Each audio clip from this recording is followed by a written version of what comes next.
Well, here we are. I thought I would sort of tell you how the day is going to go. We originally allocated 2 hours for lunch. I think it's too long. That's sort of boring after 2 hours. I think maybe we'll resume the lecture at 1:30. There's a group here from out of state. Are there a bunch of people here from Wisconsin or that group? Oh, Goopoo. I thought the Wisconsin group, I'll meet with them in the viewing room about 1:15. We'll meet with you especially, and then we'll vacate the viewing room to the others at 1:30 and go on the lecture. But I thought we'd meet together. You know, I grew up in Wisconsin, and I've been back there in a long time. 60 years, I guess, or something. A long time. Well,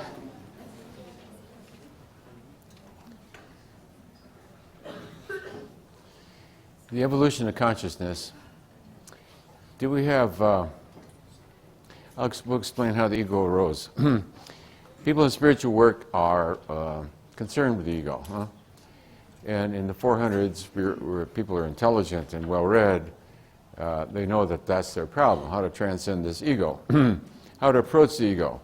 The reason I like the Course in Miracles workbook, it calibrates at 600, the text calibrates at 550. The difference is that I don't like about the textbook is that it tends to demonize the ego and set up a duality, and part of your mind sees the ego as the enemy. I brought my ego with me to show you the true nature of the ego.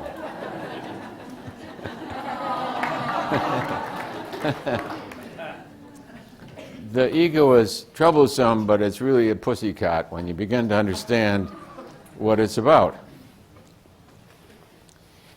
We have the evolution of consciousness beginning back in time. Have you got this on this wonderful machine here? We've got, the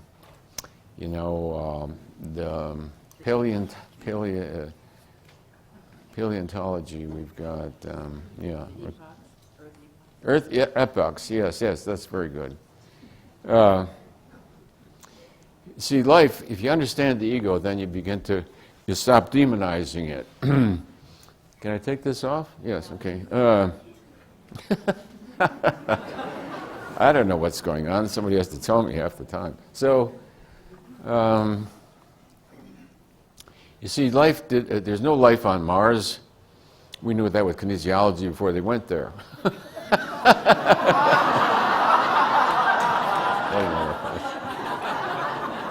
They're done there, yeah. All right, so, Senyo, So anyway, on this planet there was no life, and then a life appeared. It appeared, you see, if you were going to establish life on let's say hostile, it's not really hostile, but not friendly planet. It's just all rocks and dirt, you know. In the middle of this planet is molten.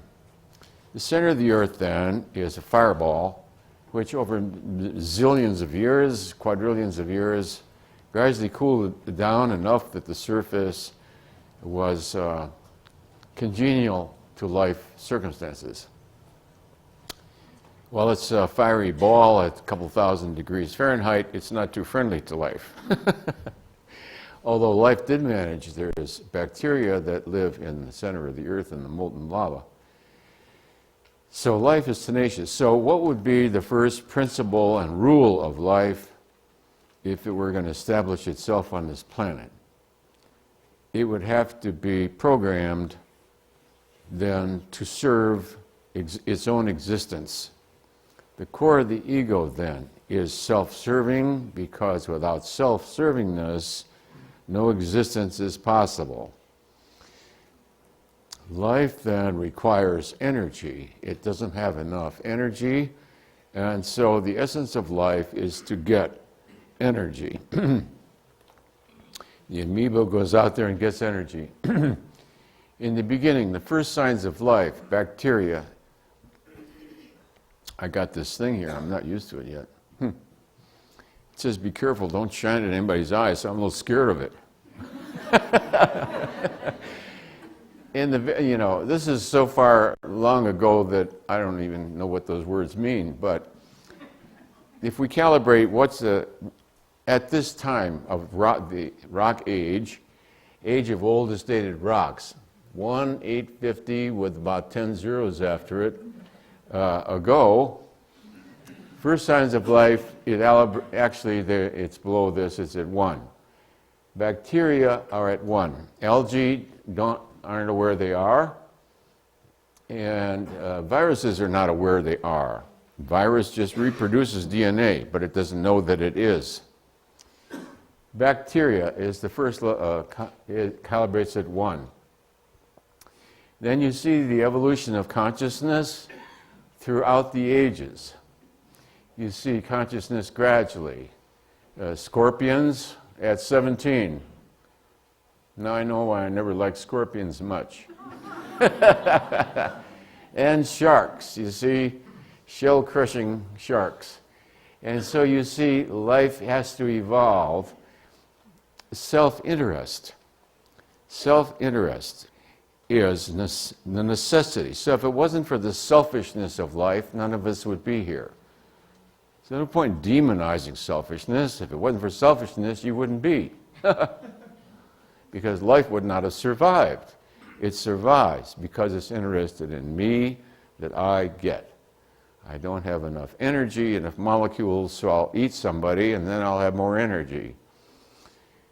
So energy acquisition then is necessary to life, all right. And you see life then evolves. And birds, you see primitive mammals, modern mammals.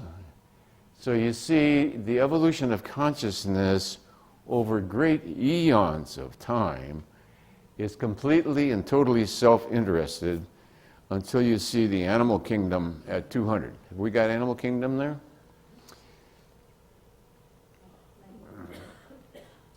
Animal kingdom. So, the core of your ego better be interested in self-interest. It better be selfish.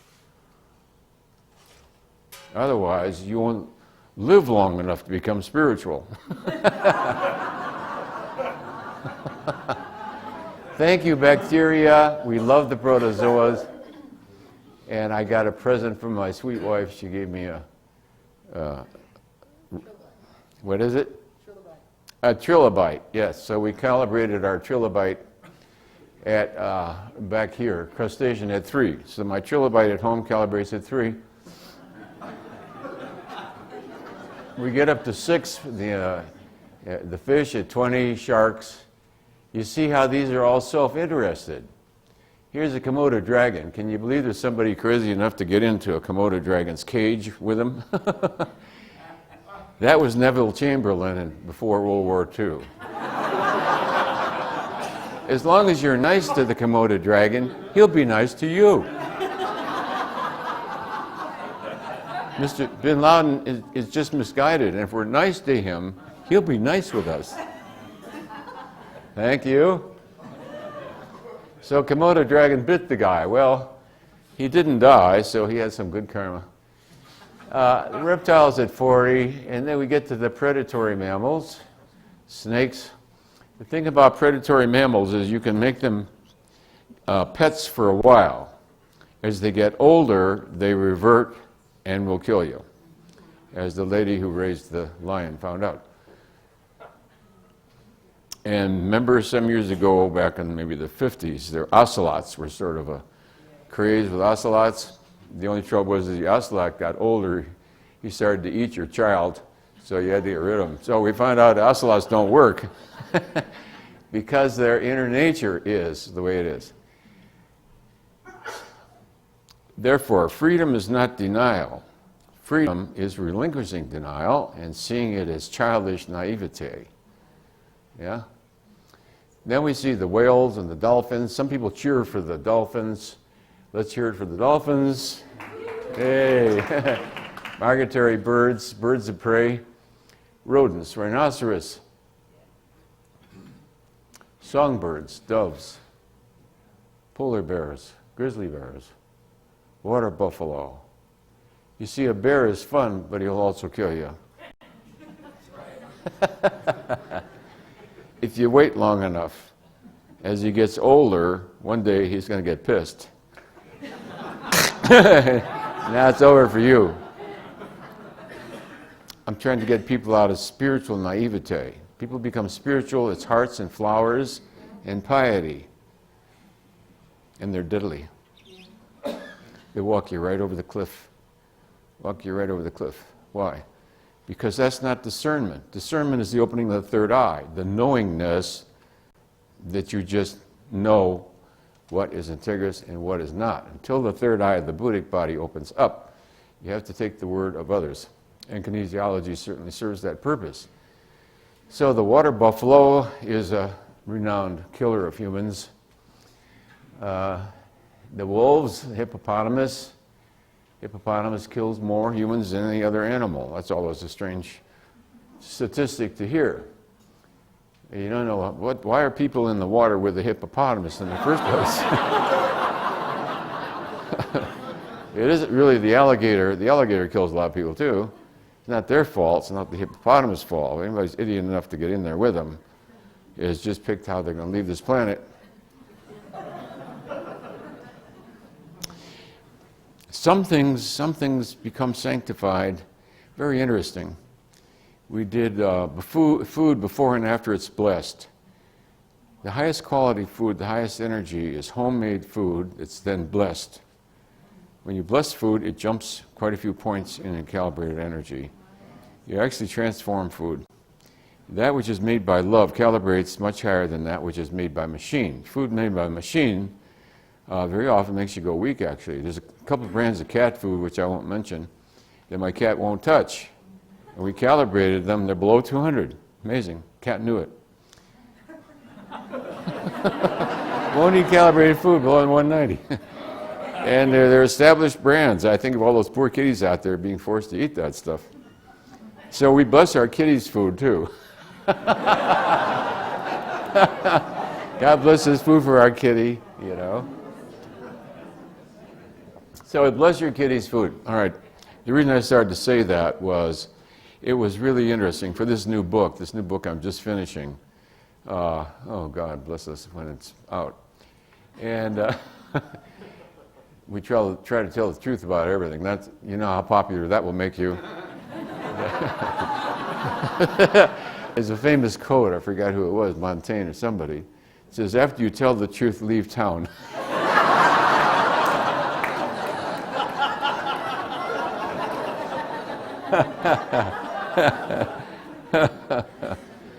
That's funny. The Ganges River is disgusting. I was once floating in the Huangpu River in Formosa or China or some place, South China Sea. It was full of feces, dead bodies. I was laying in my bunk on a minesweeper and I heard the thump, thump, thump. As we get out there, it's a dead body and his head is bumping, the current is bumping his head against the, so that's what, so the Ganges River goes by 100 metropolitan areas that all dump their sewage. The sewage of 100 metropolitan areas dumps into the Ganges River, plus countless dead bodies, feces of all kinds of animals, humans, etc. And the Ganges River, so help me God, calibrates over 500. The Ganges River. Ganges River, we have permission, oh Lord, calibrates over 500, 505, 510, 515, 510. That's the power of spiritual intention. For thousands of years, the Hindus worshipfully bathed for purification in the Ganges, and the Ganges is 510. That's higher than your tap water at home. Let's do the animals again. That's the power of prayer. The power of prayer. So, you see, by being worshipful in the world, one comes to a feeling of safety and peace, and through prayer. So the way you are to the world, once you've owned and recontextualized who you are, the way you are to the world is a prayer. You are a living prayer. You don't have to get out your silly prayer card and go through the recitation. Be that which a prayer is, because the universe automatically responds to it. So worshipfully, you, in all the feces and dead bodies and garbage, the Ganges River calibrates at 5 something. Isn't that incredible, huh?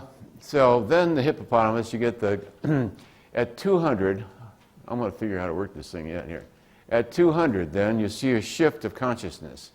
You go from those who live rapaciously through the death of others by breaking the back of their neck, by ripping out their jugular vein, and you see those that now survive by eating grass. It still needs energy from out there, but it's in the form of grass, and now it's benign. It doesn't have to kill anything to kill life to eat. But you see, the core of the ego then is rapacious. Now here it becomes benevolent. So you see the emergence of benevolence in the animal kingdom calibrated level 200. You're safer with a zebra or a gazelle or a giraffe than 85% of the people on the planet. It'll steal you blind.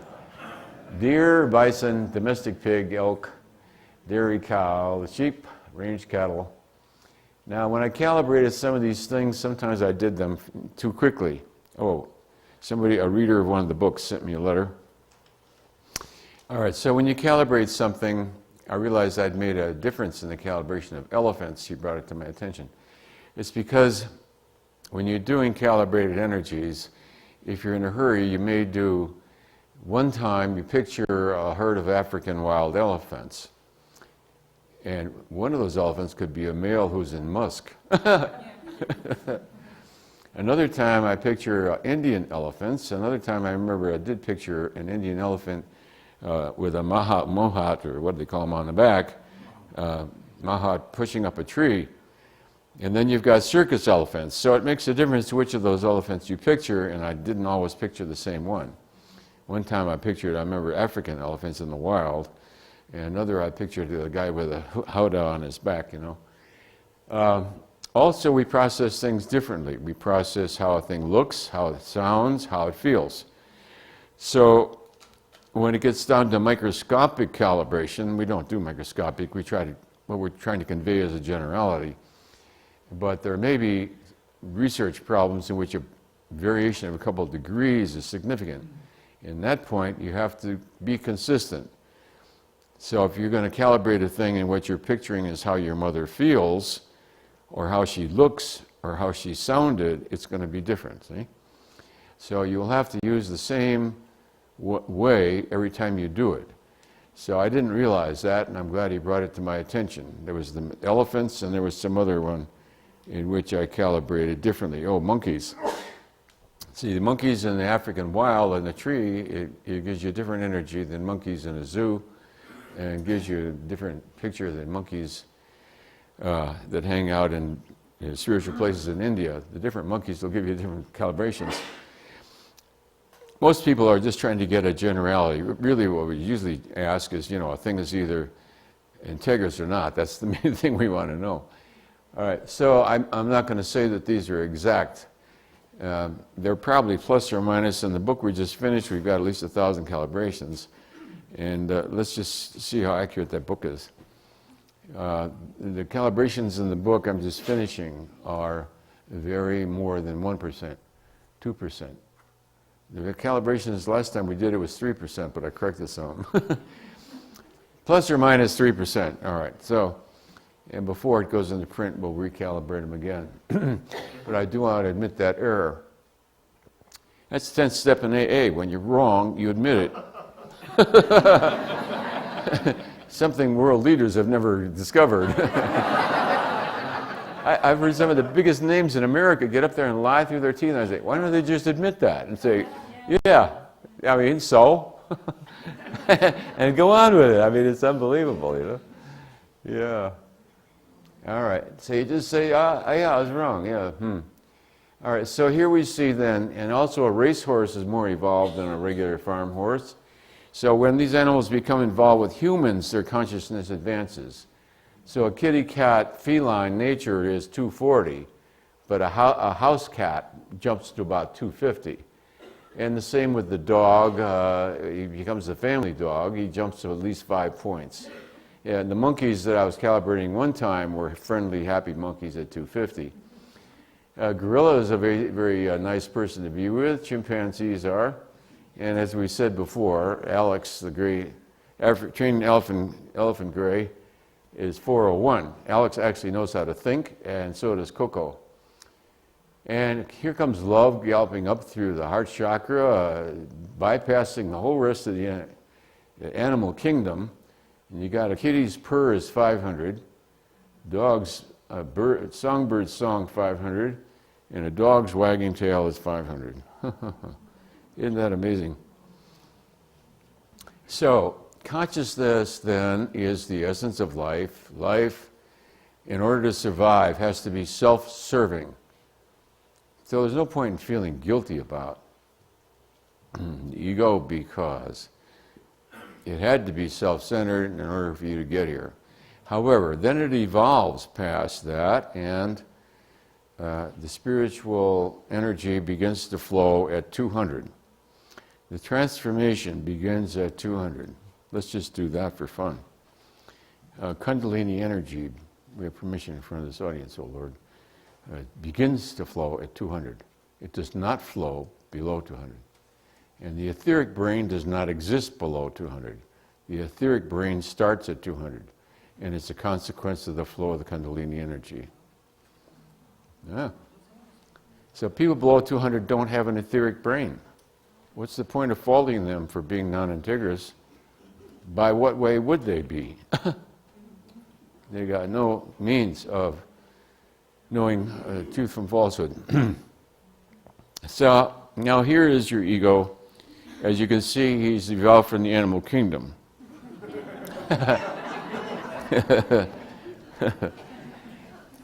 The way to be with your ego is to realize that without your ego you wouldn't even be here, so thank you.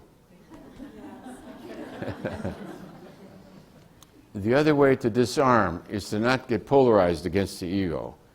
To just know that the ego, and every time somebody jumps ahead of us in traffic, we hate him, don't we? He should die, shouldn't he? Of course he should die. Because he's bad. People who get in front of us in traffic and drive slow are bad people. And we hate them. Instead of denying your ego, which led to World War II, you see what happened with denial? Cost the lives of 10 million people. 10 million people died due to a lie. So the best way to de-energize the ego is to tell the truth about him. You're greedy, yes. You want more, yes. You want to be right, yes. Of course he wants to be right. You want to win, right. Right. He wants to win. He wants to win. He always wants to win. So he hasn't learned yet. It's better to succeed. It's better to succeed than to win. In the end, what counts is succeeding. Winning doesn't mean anything. Every winner, sooner or later, is a loser. Every winner is polarized, eventually a loser, because he's playing the win-lose game. We know from quantum mechanics, you play win-lose often enough, sooner or later the 26th decimal point is going to come up and kick you in the butt.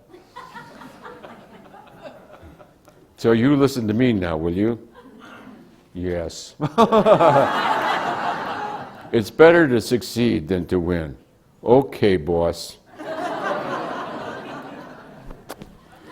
So,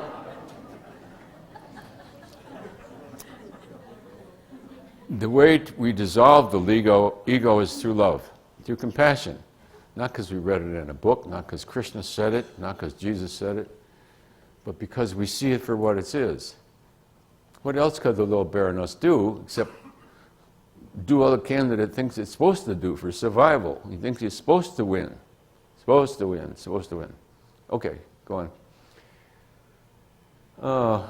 That's number one. What was the next slide after the last one, after animals? Well, we'll skip that one anyway. Huh? Oh, no, we'll skip that one. All right, we'll just blank it out. So, we said it's a way to be in the world. The way you are to the world. I want you to focus on that. See, I don't want you to focus on content all the time. Look at the context. Look at the context. You can waste all the lifetimes you wasted fooling around with content. Once you get your context and not content, that recontextualizes that content, and the content is no longer a problem to you. I tried to recontextualize the ego to you as nothing but a teddy bear within you who's doing his duty to try and win because he thinks that's what he's supposed to do. He thought that for hundreds of millions of years. Good ego, you go ahead, win for me. All right. People constantly send me questions about various spiritual teachers, and many people are, oh, that's really good, yes.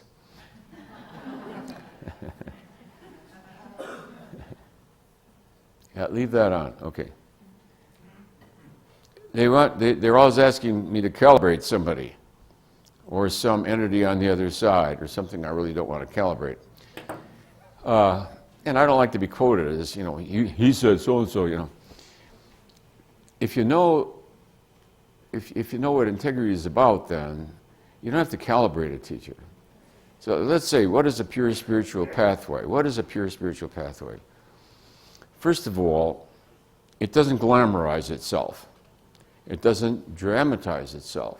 It doesn't come on with theatrical presentations. It's non-exclusive. You don't have to sign up. Nobody pays a penalty if they decide to leave. There's no dues.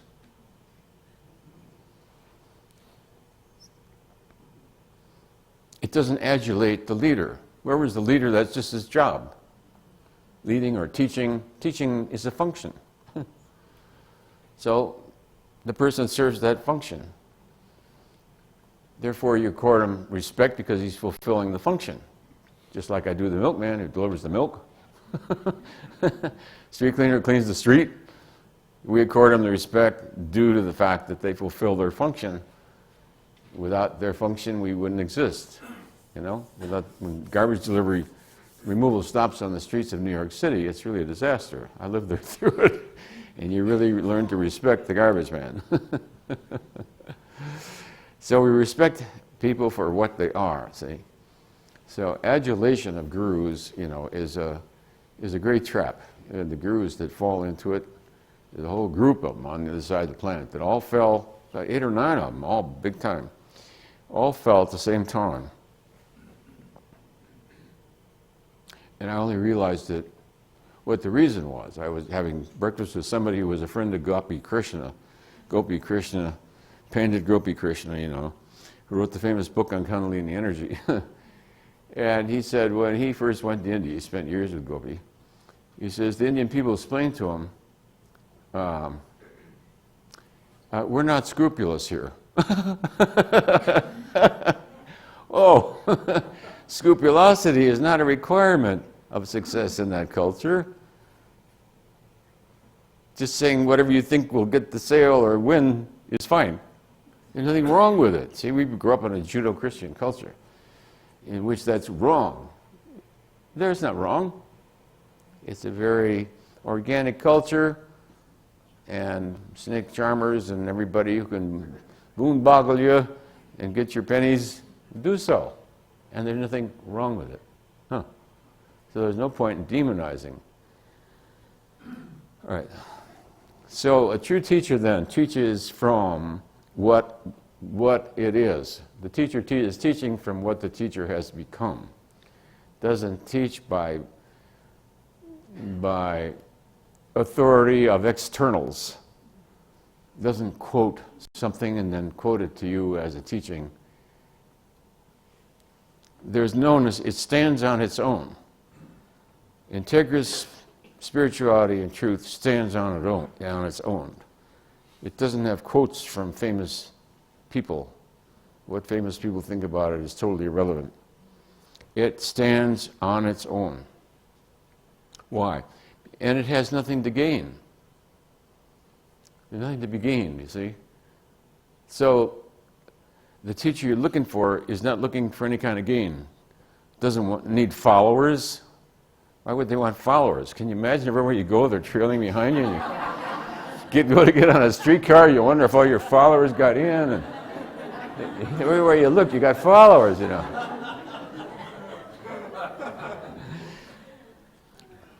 Power over others and controlling others.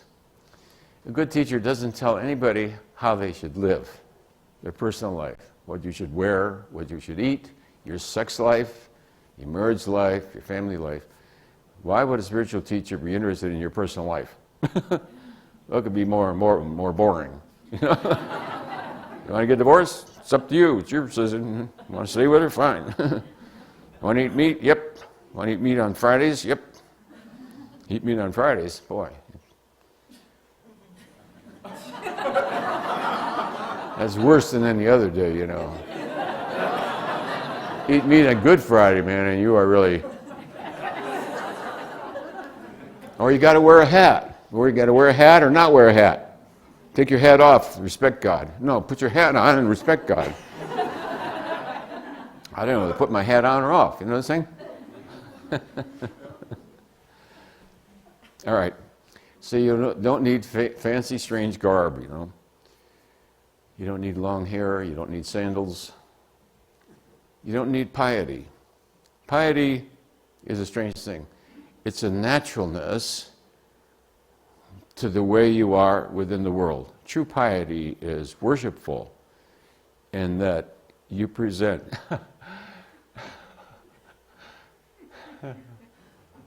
that which you are to divinity as what you have become.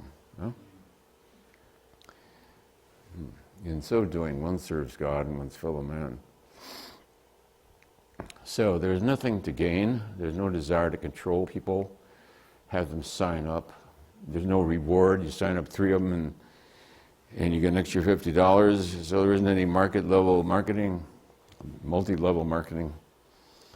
The thing stands on its own due to its own integrity, you see. It's not interested in money. It's interested in covering expenses. Expenses are quite high, by the way. The Radisson cost you about 10 grand up in front just to walk in the front door. And there were other places we wanted to meet, and there was even more than that. So you cover the expense, and then you got to have enough left over for operations, because you have to have quite a sizable staff as time goes on. You got half a dozen people answering the phone and shipping out things, and mailing and answering questions, and making reservations. And so I thought today what we'll do is we'll stop. It said from 12 to 2. I thought we'll stop at 12:30. At 1:15, I'll meet with that group in the side room. And I remembered somebody said there's leaflets telling you there's restaurants that'll give you a discount if you go there. And those leaflets are out there. So we were talking about you don't need to calibrate a teacher if you're comfortable. See, because whether a teacher is right for a person or not depends. When you begin, I'll tell you a great place to begin a spiritual lifetime, and that's to join the Scouts, Boy Scouts and Girl Scouts of America. They calibrate way up there. And Eagle Scout calibrates even higher. I forget what they calibrate, but it's quite impressive.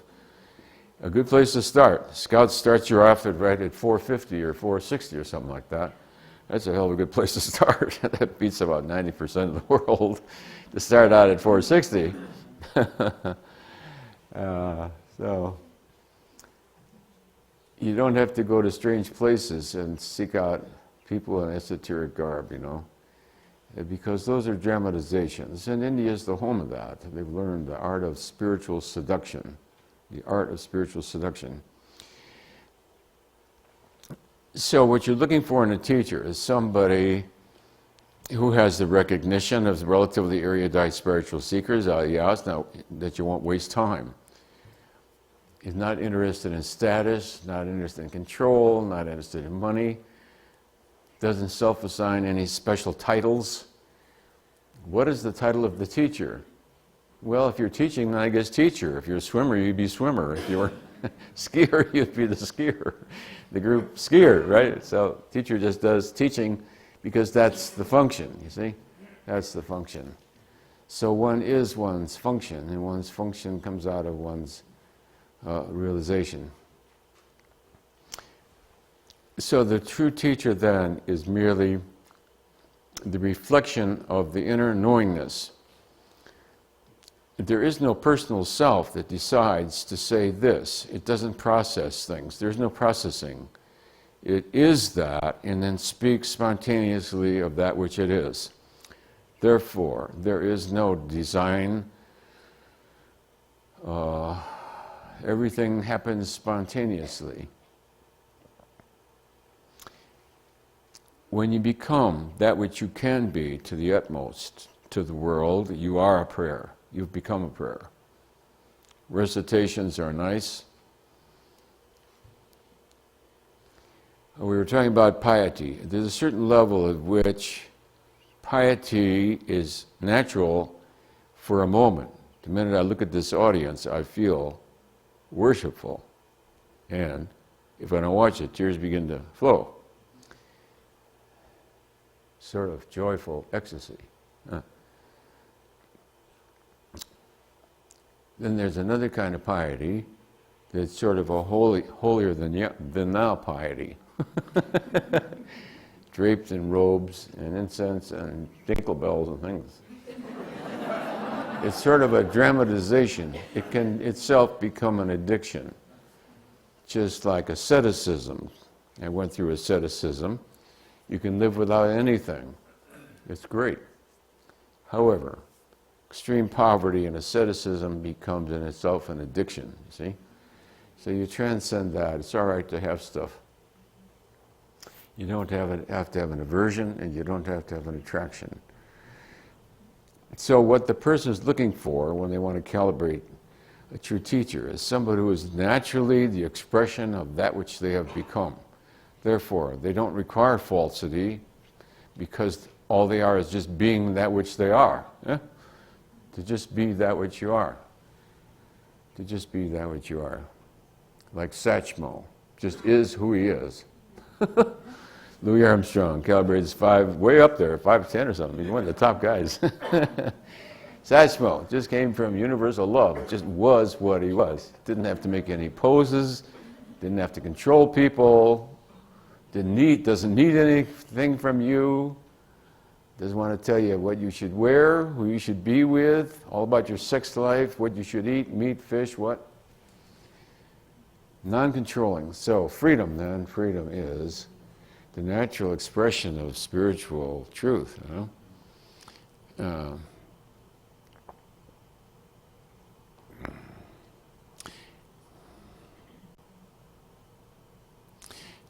So you look for those attributes, and then you find a teacher that you're comfortable with. And as you grow along, you may go through a progression of teachers. Because the teacher who's right solves this problem, and now you're ready to move on to another teacher because you've moved along, and you've learned what this teacher has to teach. The actual teaching, of course, that goes on from an advanced consciousness is not the content at all. It's the frequency and the vibration of the field. What happened to the field? It's the frequency and the vibration of the aura of the field of the teacher. So the content is in here. This is prayers and mantras and all. And what makes them work is because it generates a field. But what's actually teaching is the field. The frequency of the energy of the vibration of the aura of the teacher by your ascent becomes ingrained in your own aura throughout all of time. Throughout all of time. That's what the Buddha meant when he said. The teaching, in my understanding, my inner understanding, is the frequency and the energy of that has within it the information. The information that you need to know at a certain point is encoded in the frequency. Having brought that frequency into your own aura, you're going to reach a state eventually. Those of you, how many here are going to be enlightened? Everybody, God bless you. Why else would you be here? Jeez. That's what I prepare people for is the whole trip. Because in either this or some lifetime, you reach the final door, and at that point, you're not going to remember anything because you don't have any memory to remember it with. You say, oh, I'll remember that when I get there. No, you won't. There ain't nothing to remember. They took away your cell phone.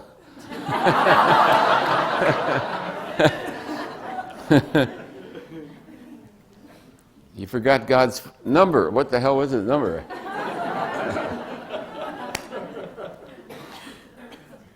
No, because it's very vivid, the knowing. Knowingness replaces thinkingness. See, you don't need thinkingness. What you need is knowingness. So as you walk through the last door, there's a moment of terror because there's nothing left to surrender to God except the self. That which you think you have been through all eternity, the core of life itself, you now surrender to God, and now you die for the first and only and last time. The other times you just left the body. That's why I don't go for melodrama about dying. Give me a break. How many times we all died here? I mean, whizzle, you're out of the body. I mean, what's the big deal? You know, all the drama on this side, God bless it.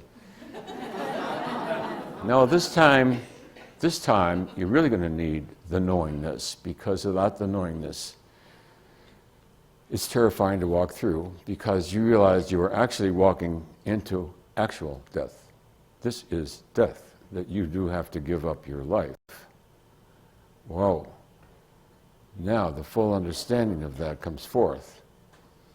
Then, out of non-thinkingness, because you're beyond thought at this point, there's no thinking to think with, there's no thinker left, comes the knowingness.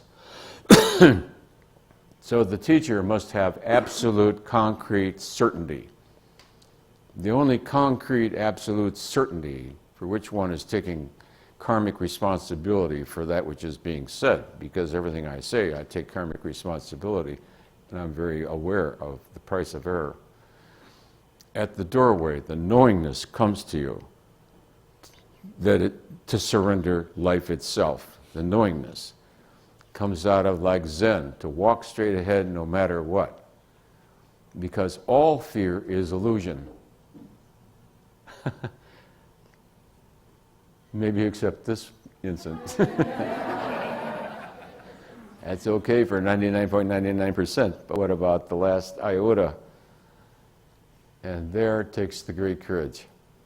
There you walk through it, and you experience death, I won't kid you, agonizing, the experience of death itself. So what carries you through is the energy field of the aura. See, the frequency has within it the information. Nothing said that to me. There's no other beings there. Forget other beings. There are no other higher beings. No spiritual guides or whatever crap they think about. No such thing. I've never met any along the way. And they aren't there either. There is the inner knowingness to walk straight ahead no matter what. All fear is illusion. Therefore, I repeat, where I heard it originally, apparently from the aura of the Buddha or one of the great teachers of the ancient Vedas. I don't know where in history, I never tracked it out. I heard it. But it was there. It's encoded as a frequency. And when you need it, you've reached that frequency, and at that frequency, the knowingness is known. And you walk through. And then all splendor.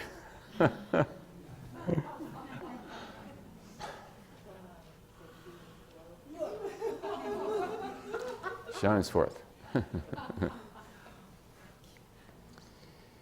So that's the purpose then, is to share with the students, I'm talking about how to pick a teacher, where the teacher has been and where he knows he is, and doesn't pretend to be beyond that. The integrity of many organizations like AA, etc. You see, all of them, humility. Humility is what? It's the courage to tell the truth about yourself. And the true teacher will say, you know, I got this far, and if you want to go farther, you'll have to find somebody who teaches that way. Teachers of religion do not teach enlightenment. And they'll say, look, I belong to a religion, and we teach such, and that's as far as we go. So that person is being honest. He says, I only believe in God transcendent. The world of the mystic is still suspect. We gave up burning them at the stake or putting them under house arrest, but Galilee was put in house arrest. Anyway, so you move from religion, which has its core of spirituality, and you say, I want to transcend religion, I want to go to where religion came from. I want to rediscover the spiritual core out of which a religion arose. Then you have to go from traditional religion into spirituality. And of course that brings you in contact with the world's great religions. The great Vedas out of India, you know, the enlightened masters arose in the Vedic, in the Aryan culture of ancient India.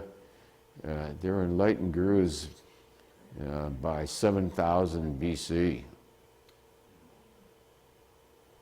7,000 BC, they were a great and enlightened master, yeah? 5,000 BC, the Buddha came along, 500 BC, and the reason the Buddha was never a Christian is Christ hadn't been born for another 500 years. You hear people knock the Buddha, he's not a Christian, he's a heathen.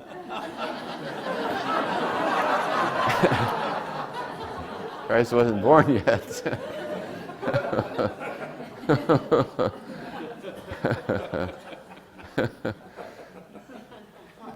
So the core of all truth. So the teacher has to have humility of knowing where the limitations are, willingness to admit a mistake. If I miscalibrated monkeys, I admit I miscalibrated monkeys. I must have been monkeying around that day. Monkeying with the figures. Yeah. All right, so I just wanted to make that clear, that you know, by their fruits you should know them. Don't be impressed by the miraculous. The miraculous is nothing at all. Once the Kundalini energy comes up, it performs the miraculous. There's no you that performs the miraculous. There are no miracle workers.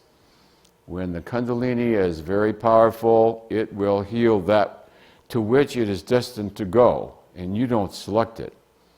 You don't think, oh, look at that poor sick woman there, she's all crippled up, and start sending her healing energy. Give me a break. No. The Kundalini energy does it. It doesn't consult you at all. It just goes there, and all of a sudden the lady who's all twisted up looks at you and goes, and walks away. There isn't any you that did that. Also, the Kundalini energy is not predictable. You can't perform miracles on the hour, see? Because it acts of its own. It's a divine energy. It's like it comes from on high. You're a conduit. You're like a telephone, telegraph, radio station, and it goes there. You're just a radio station. You're not the source of that divine energy. All right, that's enough for today, for this morning. So you've all become spiritually perfect. Your past is healed. Your future is certain. And from this point on, we are each one of us a prayer to this world and a blessing.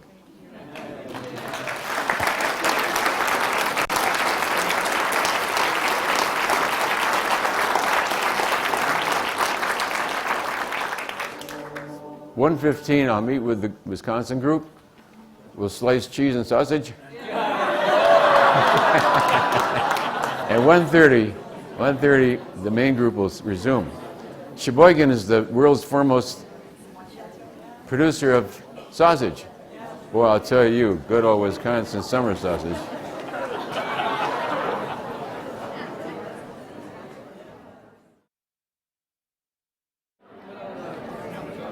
Well, we met with a group there, so we're a little bit late.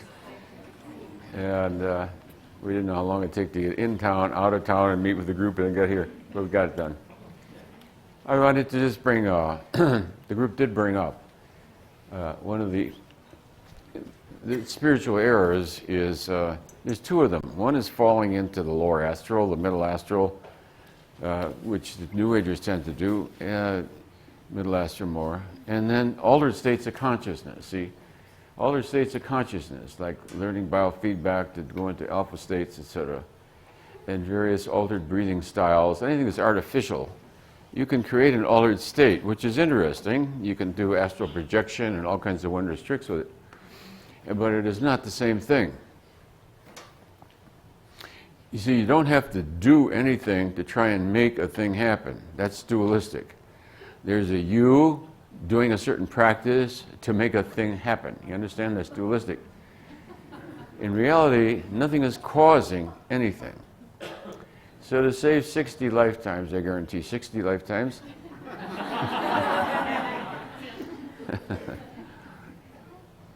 if you get that the way to be in the world, you see, is like allowing. It's nothing is causing anything. That's the big bypass. Today I want you to forget cause. Nothing is causing anything. There is no cause in this world anywhere. Everything is spontaneously being what it is because of the infinite field of divinity. Potentiality becomes actuality. You see, the cloud coalesces out of the totality of the sky, and its potentiality is expressed then within form. But nothing is causing the cloud to be there. Have you got that last slide? Huh? The potentiality becomes the actuality. The potentiality is the product of evolution. The potentiality is in the nonlinear domain. It's really within the morphogenetic fields of, what's his name? Children, yeah, okay. So the potentiality in form. So evolution occurs on the level of consciousness in the invisible realm, and then by intentionality it manifests forth. So you see there's no transitory forms. You don't see a zebra becoming a horse. It comes out zebra, it comes out horse, it's complete and total when it comes off. So the evolution is occurring in the invisible domain, and then it appears. So that evolution and creation are one and the same thing. Evolution is the way creation appears sequentially to perception, continuous and ongoing. That which has no beginning and no end, huh? No, the previous one. The content field and the content and field, you know. Look at that wonderful thing. Yeah. We had to get God on the slide here.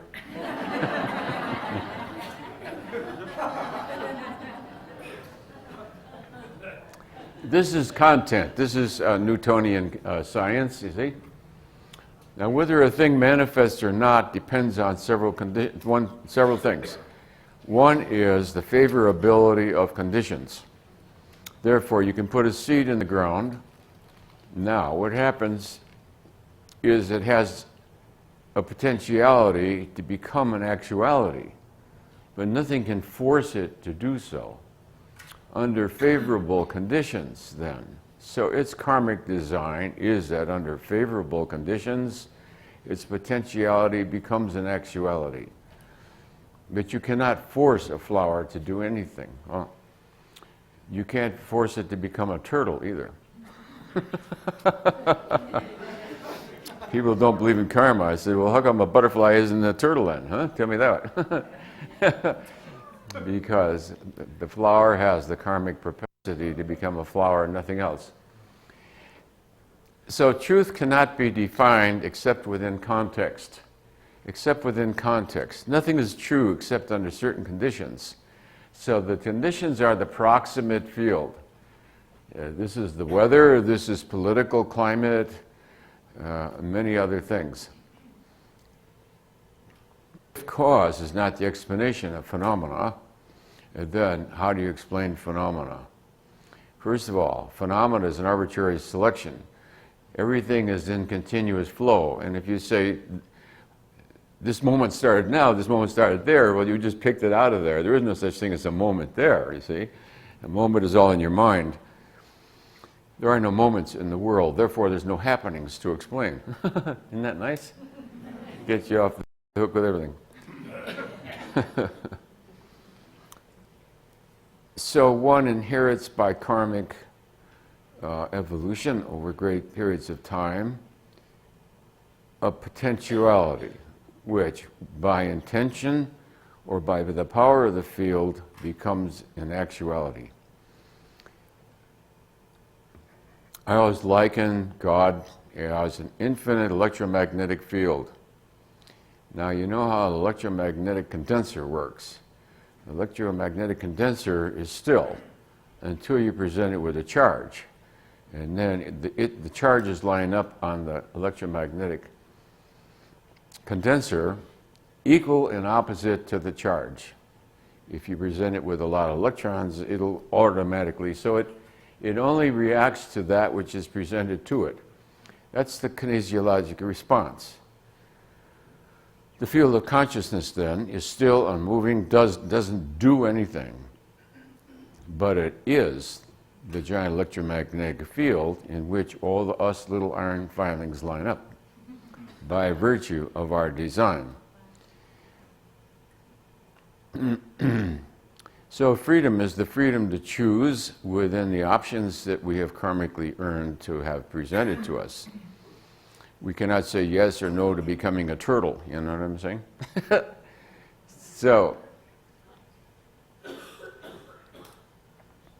that which you have become gravitates by the power of the field.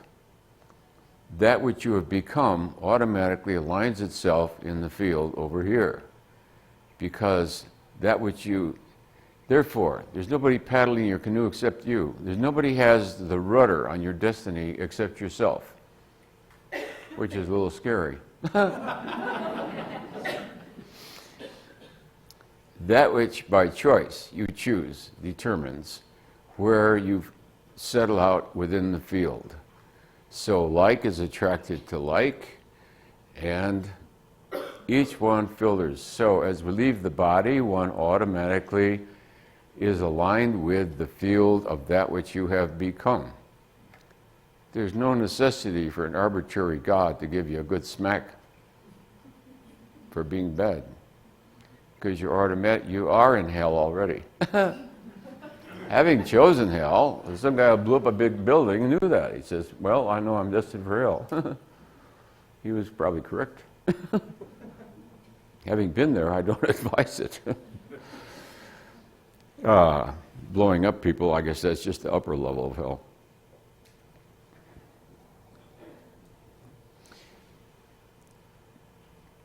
Nothing is causing anything out there. Therefore, there is no such thing as a perpetrator or a victim. Each one brings to himself the consequences of his own karma. Each person at birth already has a calibrated level of consciousness. Each person at birth is born in the optimal karmic possibility. The circumstances of your birth are perfect for that which you are, designed for learning. We have permission to ask that with this group. Okay. The circumstances of one's birth are perfect. Resist. The circumstances of your birth are perfect. Perfect. For that which you have become up to this point. Cold Wisconsin winters was perfect. 18 miles a day on his bicycle in a Wisconsin winter with 100 pounds of newspapers was what I needed to learn, what would you call it? Steely determination no matter what. Despite anything, you grit your teeth and you do it. How to walk ahead, straight ahead. That got me through medical school. You try working your way through medical school, you know what I mean. 100 hours a week as an intern for $100 a month. People talk about low pay nowadays, it makes me laugh. $100 a month for 100 hours a week. So the steely determination that it takes, so I guess that was perfect, you know, perfect to learn that steeliness, that walk ahead no matter what. And then when the great test of it came, the walk straight ahead no matter what came up in spades. Wow, I just realized that. So, there's no point bewailing one's birth. There's no point of feeling sorry for people. Sentimentality calibrates below 200. Gets a lot of airtime. Everybody's always looking for the culprit. It's always somebody's fault. So the newest paradigm of reality is nothing is anybody's fault. It's always the fault of somebody out there. Society, yeah? Somebody is, so the perpetrator victim, which is the core of Marxism, you know, and calibrates 130. The perpetrator victim model has had a very derogatory, detrimental effect on the quality of the fabric of society, in which one is always looking for the guilty one.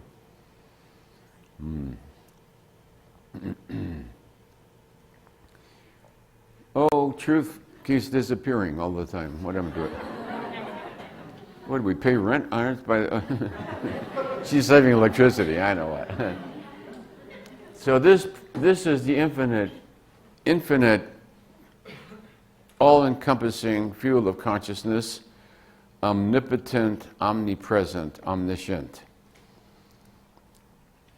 As one lets go of the limitations of form, and one progresses beyond this, one comes into the field of knowingness. That's what is speaking to you today is knowingness. I have nothing to do with it. It speaks spontaneously. Everything is happening of its own.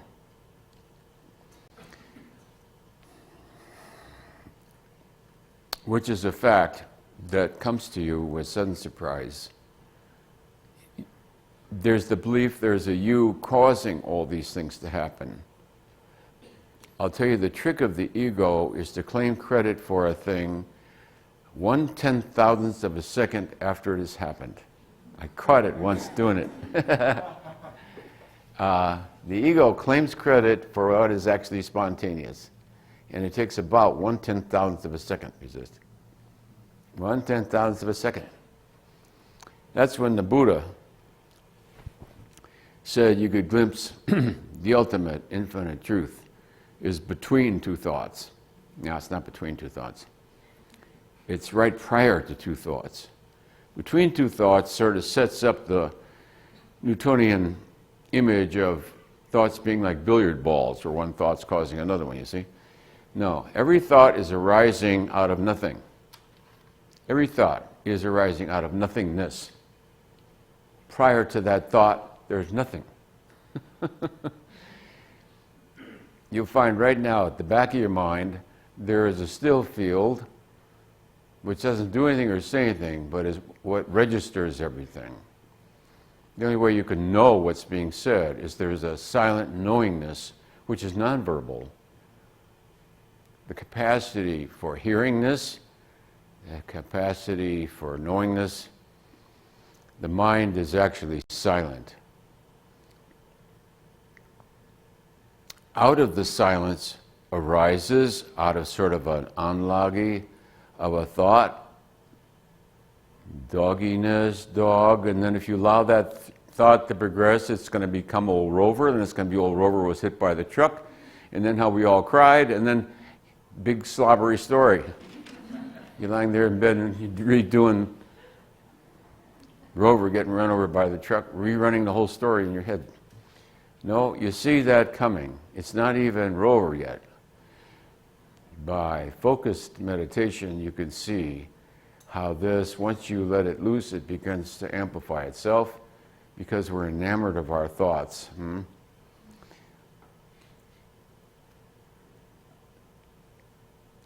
As you watch the thoughts, you see the thoughts they crest and then they fall away. In meditation, I advise contemplation more than meditation. Be quiet, because contemplation is a way of being in the world, a contemplative way of being in the world. Therefore, it's continuous. Whereas meditation tends to be something in which you separate yourself from the world, go into a very special state, all kinds of postures and breathing and weird things. That's separate from all dayness. So you go into a great state in meditation, then you get up, samadhi disappears, and you're back to old Rover again. No, not much. Meditation is good for discerning how all this happens. And in a focused meditation, as you watch the thoughts arise, you'll see they are like the cresting of a wave, and no sooner do they crest than they're falling away. So thoughts are like music. No sooner do you hear the tone of the music, that tone is already fading away. People who live with anxiety are always trying to control the future, anticipate the future, so they live in front of the wave. They're always one up and always anxious about the next moment, trying to control the next moment. People who live on the back of the wave are clinging to the moment that's just left. They can't let that last tone of music go. They're trying to make it last longer. So they're constantly ruminating about the past. So these people are frightened of the future, and these people are clinging to the past. So you focus your attention, your awareness on the exact presence of that which is the crest. Now the crest itself is arising out of an intentionality of thinkingness. This intentionality is an enamor, a hypnotic state. You let go the wanting to think, and you'll find that thinkingness is coming from an intention. And you can actually find its source within the silent field itself, and let go of the intentionality of thinkingness itself. What good is that? You discover that it has no life of its own. It's coming out of something else. A life lived as a prayer, one's life lived as a contemplative style, is to me the most rapid and rewarding means of spiritual evolution. To be aware at all times of that which you are, to be what you are like a mudra. You know what a mudra is? It's a hand position. To be so that your life itself is a presentation to God as you are. I am as I am. To Thee, O Lord. And to Thee do I surrender that which I have become. Other than that, what would you have to do? There is nothing further to do. One lives one's life like a mudra. So to pray, then, one holds one's consciousness thusly. The Holy Spirit knows what you mean by that. I've lost my dog.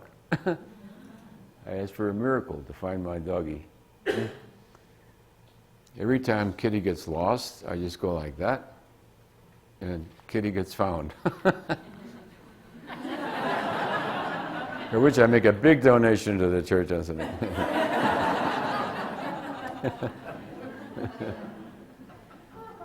All right. The Kundalini energy does it for you. You understand? Spiritual evolution is effortless, like a cork floating in the ocean. To be that which you are in supplication to divinity already summons forth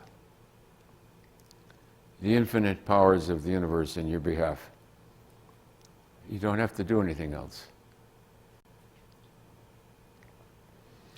That which you have become is like a cork, and you automatically rise.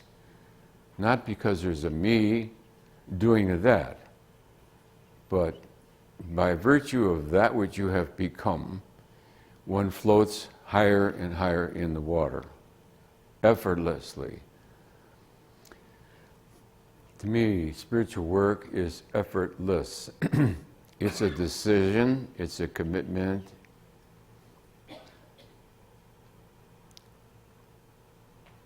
It's an intention.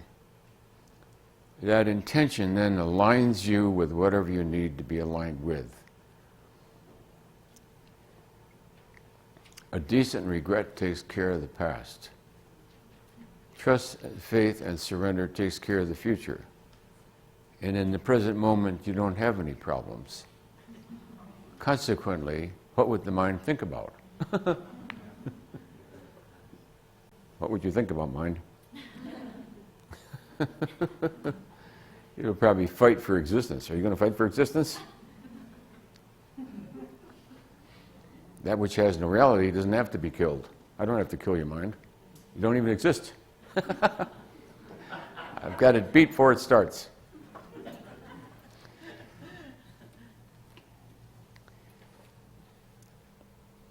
So one more or less lets go and becomes that which you seek, because that which you seek is not different than that which you discover. So, spiritual work is merely being thus.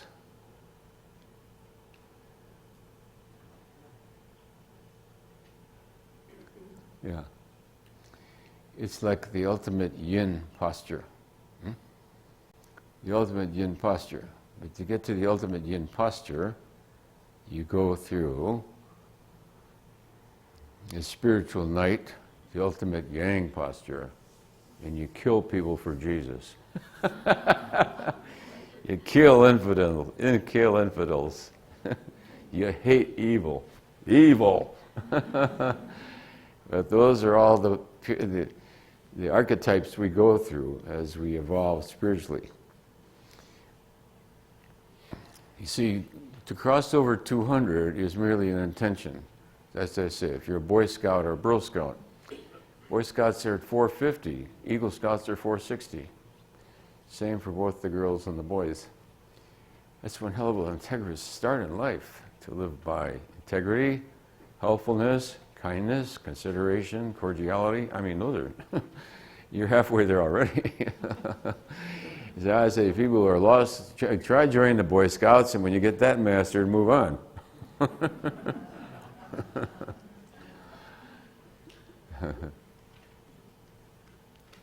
The minute you align to integrity in any of its forms, the minute you begin to really appreciate beauty, it can start anywhere. You can be walking through the woods and suddenly time stops, there's this absolute stillness, and you realize that something has just happened. Above consciousness level 200, the Kundalini energy begins to flow. Below 200, the Kundalini energy does not flow yet. It's still, you're run by the animal. You're run by the animal.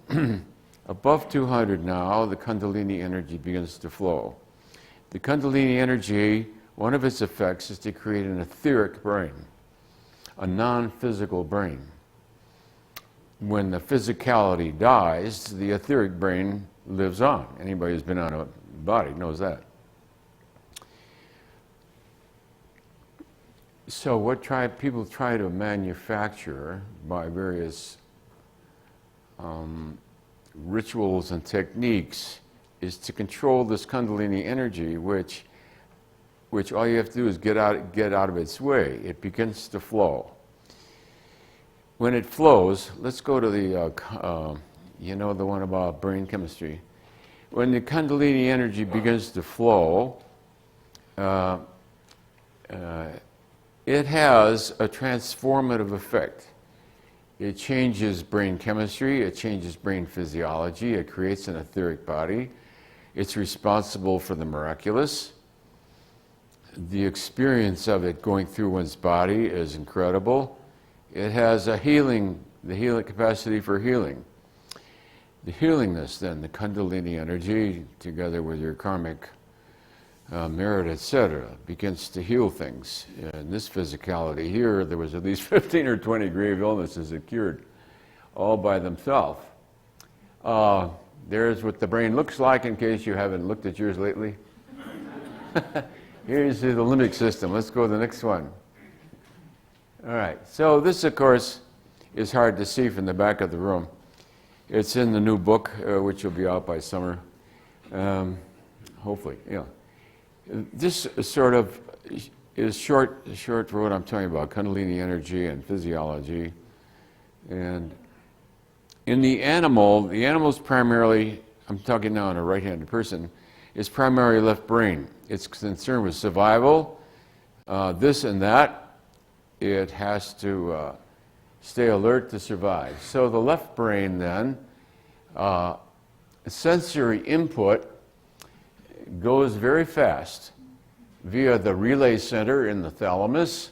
The fast track is to the emotional center in the amygdala. You don't have to remember these names. I don't remember them myself.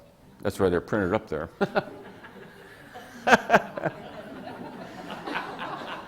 You study all this, you pass the exam, you get a straight A, you forget it. Like that. How often do you run into an amygdala in your everyday life, All right, so the person who's not spiritual then sees something out there. By the fast track, by it's relayed really quickly to the emotional center. Now, there's a slow track that goes to the prefrontal cortex and then to the amygdala. I've got a spotter somewhere, yeah. So, although the brain gets the message sooner or later, so the fast track is this way to the emotional center. Kill. Prefrontal cortex says, oh, that's sinful, but you've already decided to kill him. Now you attenuate it, but the killer came up first. Now you're hit with the guilt of the killer too. Not only did you think of killing him, now you feel, oh God, I'm sorry I thought that. Oh, dear, I confess that I thought of killing somebody. That experience then is stored in the hippocampus. The hippocampus is where we store memory. So what kind of memories of the past does the person who is not spiritual hold? Negative ones. Resentment, anger. He builds up a hit list of all his enemies because it's memory. When he goes into memory, is all of painful hatred, guilt, envy, jealousy, competition, get even, revenge. Because that's what he stored up in his hippocampus. His experience of the world was that of an animal. So the unattenuated ego, then, is the animal. There's nothing in your ego that you don't see in the animal kingdom. Everybody's ego is on display every day in Monkey Island. Territorial dispute, alpha males, who's going to get the alpha female, who gets more, bite, scratch, tear, hate. When you look at what people die for, they'll show a thing, from some place in North Africa usually. As far as the eye can see, there's nothing but dust and sand. Dust and sand, that's all there is. No water, no gold, no nothing. And they kill each other by the thousands. Oh, so who's going to own this? You look at, they're dying over this. When you see pictures of it, you say, you got to be kidding. 500 miles of nothing. 500 miles of nothing. They're going to kill each other over that. So the animal then, unattenuated. This is consciousness level below 200. People above 200 presume that other people are like you. I'm going to tell you something that's going to save your life and that of everybody on the planet. They do not think like you. They do not think like you at all. They do not think like you. They do not think like you. They'll take your eye teeth, folks. Not because they're bad, because they're good. Good animals take everybody's eye teeth. It's their duty, you see? I once applied for a job. It was in Wisconsin, too, I think. And you're supposed to sell peanut vending machines to retired farmers. I think they're $25 a piece. And the pitch was, you just go around and collect the money. We've got a new version of that on TV, ATM machines and various things. And you put them in filling stations. So the guy pictures he's going to drive around in his old pickup truck and dump out all this money. What you don't tell him is that only happens once a year. It's full of pennies, all right, but it takes a year. So I got, this is ripping off old people for their retirement money, and it's completely fraudulent. And you know what he said to me, the training guy who was trying to sign me up as a salesman? He says, if you don't get their money, somebody else will. Remember that. If you think other people are like you, they're not. Because if they don't get your money, somebody else will, is the prevailing message. Okay? I don't want to make you paranoid, except it's best to be paranoid. Now, paranoia is what we substitute before spiritual vision. I say, when the third eye of the Buddhic body opens up, you have discernment. But until that happens, you're anybody's victim. All right, above 200, what happens? The consciousness now shifts. So below 200, you got left brain dominance. You live in a linear domain. Everything is stressful, releases adrenaline. You get Selye's alarm reaction, resistance, and then finally exhaustion. You get Cannon's fight or flight reaction. You're constantly reducing. It's an adrenaline world. This suppresses the stress response, suppresses the killer cells, and depresses immunity.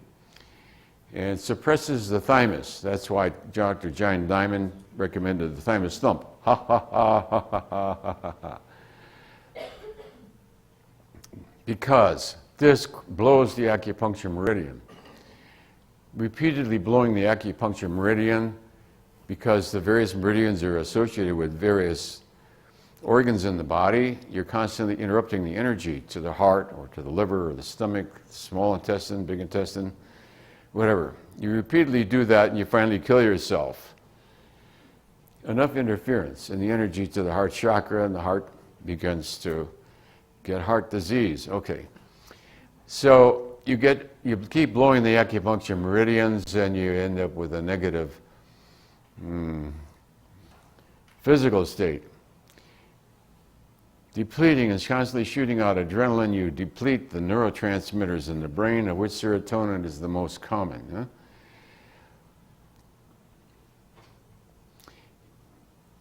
You repair this with Prozac.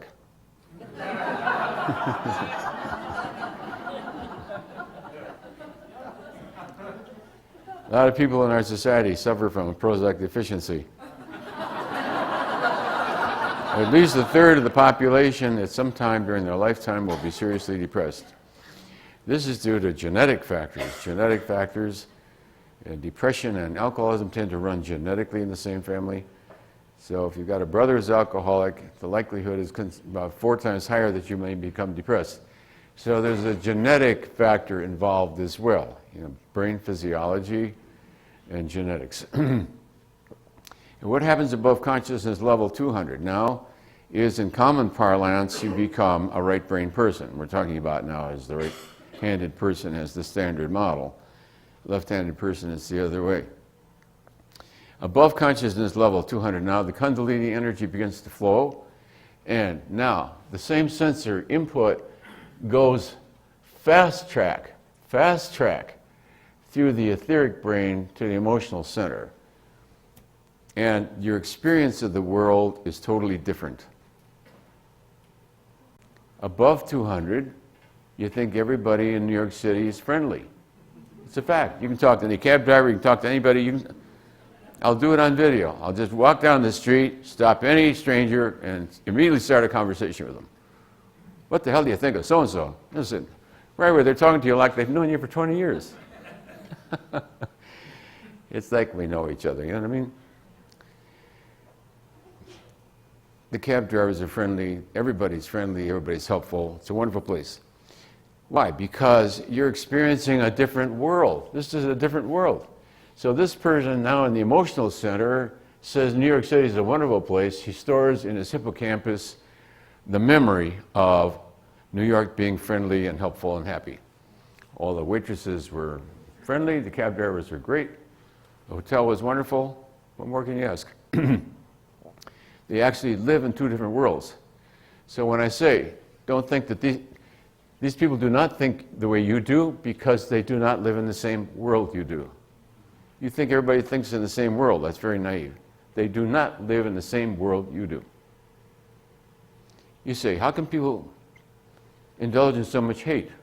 Well, it's because they see a hateful world. To you, that's astonishing. To them, they're surrounded by enemies. So forgiveness comes out of understanding. Oh, they live in a world, they see that way, and that's why they think the way they do. Huh? Their experience of the world is not the same. So to you, it seems crazy because you don't experience that kind of a world that would justify that kind of hatred. Blowing up busloads of children, bombing trade centers, and God knows what else. Whatever they can think to blow up. All right, consciousness level about 200, then the Kundalini energy results in right brain dominance. You now become dominated by the nonlinear. As I said, it's not what you say. You don't have to go through some kind of a ritual. You become nonlinear. You become the field. You become the field. You begin to reflect the field and not the content of the field. Because you experience life as peace, you release endorphins instead of adrenaline. Endorphins are healing. They're anabolic. Adrenaline is catabolic. The endorphins are anabolic and tend to heal. So Kundalini energy is a healing energy. It supports the thymus and the killer cells which fight off infection, results in positive emotions. The person is more peaceful, have greater immunity, and I can say from personal experience, healing of the most incredibly and impossible and incurable conditions happens of their own. Huh? The acupuncture system remains imbalanced. If it does go out of balance, it quickly is restored. You get a positive kinesiologic response. And the track to the emotions is slower. So you see, the slow track is now to the emotions.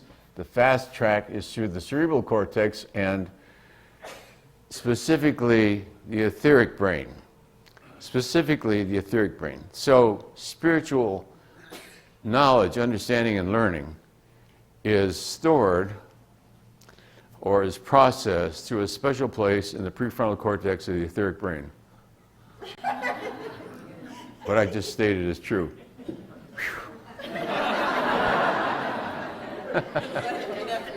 You won't read that any place, folks. You heard it hurt here. I tell you, it took me a long time to draw this thing. I drew it about 18 ways. I could not get it to be the way I knew it was. Finally, it came out. Okay. So, what is the conclusion? The importance is that spiritual endeavor and intention change the brain function, which changes how you experience the world, changes who you are, changes the body physiology, establishes an area for spiritual information in the right brain, cerebral cortex, and etheric brain. When I told you, you're not the same as those people, you are not. You are not the same person. You are, let's go back to field, and we got field and content. That sort of pulls together a lot, doesn't it? Healing modality, physiology, spiritual work, Kundalini energy. It pulls it all together. See, here in left brain, you're identifying with just this. And this believes in causality and duality. This is where a Marxist lives. He sees the world as perpetrator and victim, see? Then you begin to see that the worker and the capitalist are congruent. The latest thing is to heap abuse on Walmart. Woe to those who heap abuse on Walmart.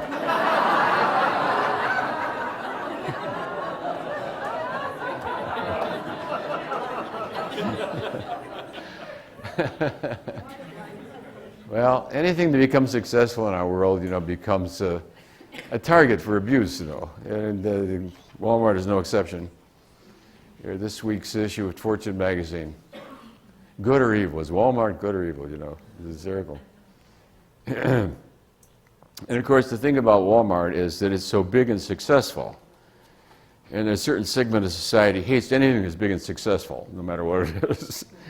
And of course, the question is, who made Walmart rich and successful? How many people here made Walmart rich and successful? We all made Walmart rich and successful. And show me the evil capitalists when we're the ones that did it. We went there because prices were cheaper. What about mom and pop? Well, mom and pop get phased out, don't they? When the telephone came along, the Pony Express died. Yeah. So you see, evolution then goes through change. It doesn't mean that there's a bad guy perpetrator and a poor victim. It means that slavery is passed as a human phenomenon. Slavery was widespread across the whole world for thousands of years. In ancient Rome, the slaves outnumbered the freemen 10 to 1. It was the way life was. Then it slowly phased itself out, and in various parts of the world. So it's a transitory phase, the same as the women's position in society. In an agrarian society, the woman's position was in the home, and the guy was out in the field. Did she want to go out there and sweat with the horses? I don't think so. I didn't want to go out there and sweat with the horses either. In Wisconsin, they didn't have electric on the other side of the highway. Nobody had a milking machine. Nobody could afford a tractor. You had a big horse and a plow, and you were solid sweat from morning till night. So he wasn't interested in washing the kids' clothes and bathing the kids and cooking and all that crap. She took care of that. The mother reigned supreme in the house. Reigned supreme. Modern society doesn't understand the position of the woman in early part of the last century, especially in the Midwest. Everybody in Wisconsin knows what that means.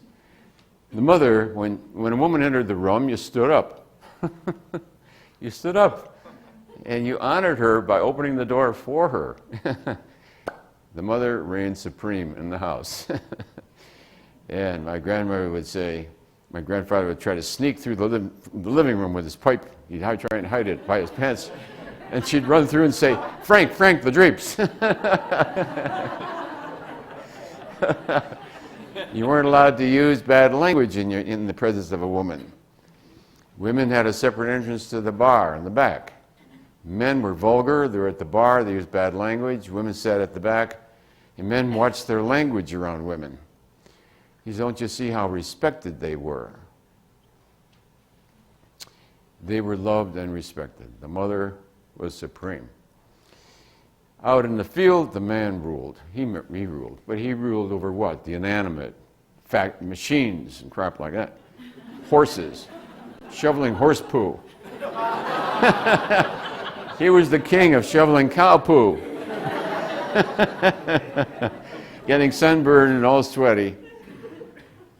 And of course, Saturday night you found out who was who. Saturday night in Wisconsin, I used to babysit all the time. That's how I made a living. And I can still smell the smell of it. The kerosene light, the kerosene lamp, so every house you went to smelled like kerosene. Then there was always baby diapers hanging on there was the wood stove, the big tub, and the baby diapers. So the place smelled of kerosene and baby diapers. And sauerkraut.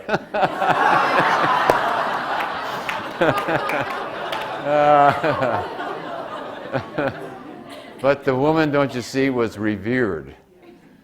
She wasn't being abused and kept out of the workplace. She didn't want any place in the workplace. If I said to my grandmother, would you like to get a job at so-and-so, she'd look at me like I was crazy. She had her job, and so the woman was really, in a way, respected because she reflected an aspect of divinity that you don't get through the masculine. Huh? Through the masculine, you get the macho, yang power. But it was through the woman that you got nurturance. It's nurturance by which we survived, So I just wanted people to know how it really was. Then after World War II, the woman was needed in the workplace, and Rosie the Riveter we shifted around then because of Rosie the Riveter. But again, you see, it's not victim. I'm trying to get past the whole victim-perpetrator thing. It's not an evil society suppressing women. Women weren't even interested in it. My mother didn't hanker for a job at Woolworths. The world I brought up in, if a woman had to go to work, the man was disgraced. It was a disgrace that your wife had to go to work. So I just want to show you how twisting a paradigm makes a thing look like what it isn't, you see. It isn't there's an evil perpetrator and an innocent victim. Nobody had more power than my mother in the house. My father took his shoes off. You better not get mud on the rug. And people went to bed when mother decided. Yeah. So power was equally distributed between the two. Nobody was perpetrating anybody. You see, retrospectively, backwards in time, you can project the perpetrator-victim model. And what do you get out of that? You get hatred. You get hatred. You don't get justice, you get hatred. Yeah? Mm. So, what I meant to say,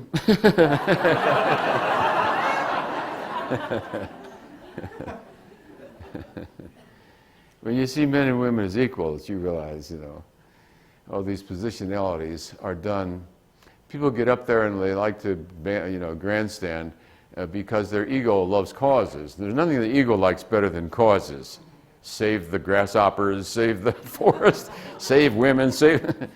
I'm always worried, where are they with the Iraqi women? They're busy beating up the president about Iraq. Where are the women now about the suppression of women in Iraq? I haven't seen a parade yet. I haven't heard anybody on television. These women can be killed, murdered at the guy. All he has to do is say, I divorce you, you're done. I suspect somebody told me you were flirting around. He can kill her. It's legal. Where's the complaint about the equality of women now where it's real, where women are really being repressed? They weren't repressed in Wisconsin in 1930.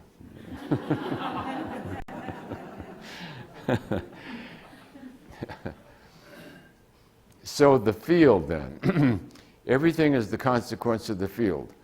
So everything is coming about as the consequence of the prevalence of a certain culture. A certain culture precipitates out, just like. So if you get beyond cause and effect, let's go on to some more exciting slides. If you get beyond, yeah, well, this just says what I've been saying. We'll go on to the next one, see what the future could hold for us in the next slide. What number is this? Oh, this is the Louvre. Well, we spoke in Oxford, this last fall, and a few of us went together, a spiritual group, and here's the Louvre, which calibrates at 500, and in the middle is this abomination. This strange glass and aluminum cube. This is magnificent, magnificent. And in the middle is this cube, modernism. Calibrates 180. I just thought it was interesting. Functionally, you can't beat it. Functionally, it's terrific. It just looks really weird there. This is something that was in the AA grapevine back about 1950s, I think. It was originally in the AA grapevine, which was a monthly publication in AA. It came out of the work of several people. And I think it's such a magnificent way of, in shorthand, dealing with teenagers and adolescents and people or even children. Not to mention your own inner child. Here's the tree of self-realization. You see, it's built on the roots of warmth, trust, kindness, gratitude. This is all the source of the Kundalini energy, which blossoms forth as creativity, purposefulness, health, joy, commitment, and fulfillment. That's the tree of self-realization. To say yes to one's potential is to release the Kundalini energy, which then manifests in all these various forms. To say no to it then condemns you to this tree here. Self-defeating, mistrustful, paranoid, jealous, hateful, fear, guilt, self-pity, drugs and alcohol, crime dependency, all kinds of conflicts.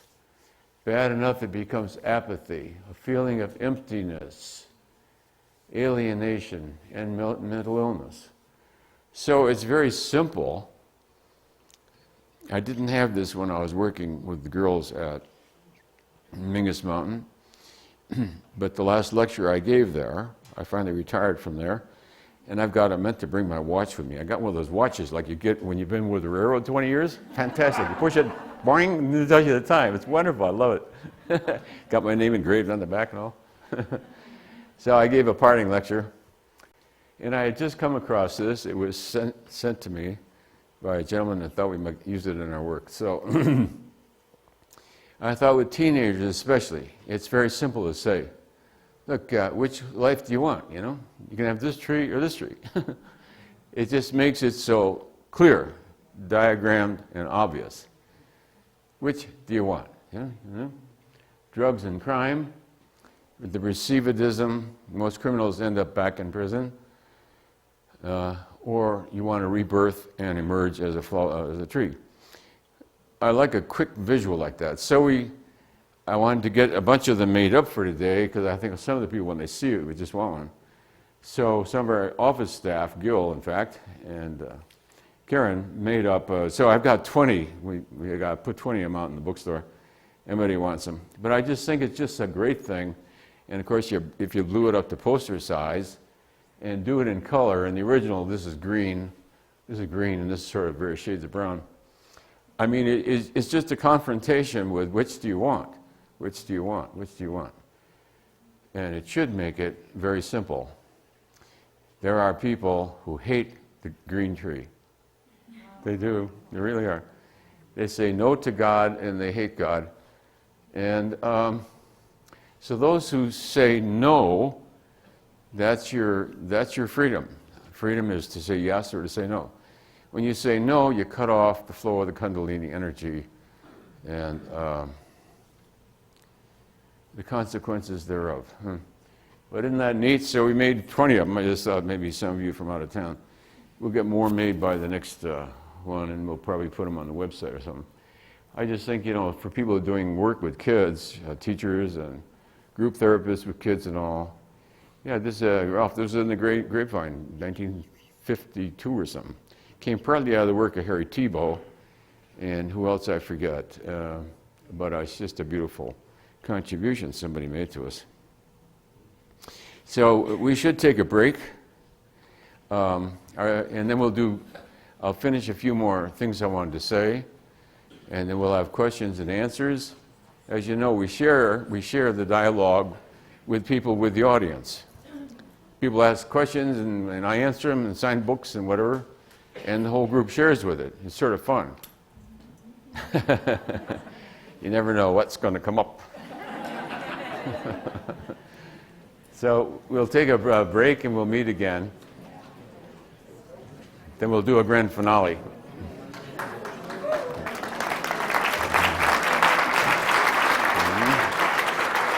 What is this? I don't know, someone put it up there. Isn't that great? I know, I thought it was great. I wanted you to see that. Isn't that terrific?